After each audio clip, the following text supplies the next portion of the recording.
regardez là-bas. Adama, qu'est-ce que vous faites? Laissez-le tranquille. Ton fils veut partir au-delà des falaises. Quoi? Adama, reviens!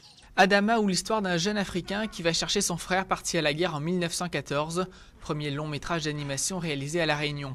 C'est plutôt ça l'idée qu'il ait une ombre, quoi, une source de lumière qui arrive là. On les plombe par le dessus, quoi. Art et technologie sont au cœur de ce film d'animation, aujourd'hui à mi-parcours, un projet sur lequel travaillent 50 professionnels, dont 15 réunionnais. C'est un long métrage qui mélange des décors peints, des personnages sculptés et des animations en 2D plus traditionnelles, et c'est sûr que c'est un enjeu de pouvoir mélanger toutes ces techniques à l'écran et que ça reste cohérent. Avec un coût final estimé à moins de 4 millions, on est loin des budgets américains de près de 48 millions d'euros en moyenne. C'est dans la façon de monter la production, de fabriquer,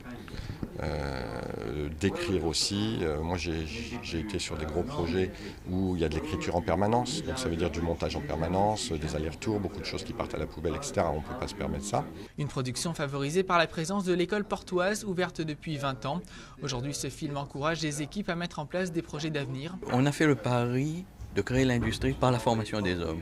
Aujourd'hui, l'évolution de l'industrie vers la réalisation, vers la production, tout en gardant les savoir-faire et faisant de l'île pratiquement une terre d'incubation, une terre de création, une terre de production, ça ne peut que profiter à l'emploi. Le film devrait être intégralement réalisé d'ici mars 2015. Après les diffusions prévues dans les festivals durant l'été français, il sera disponible dans les salles en fin d'année.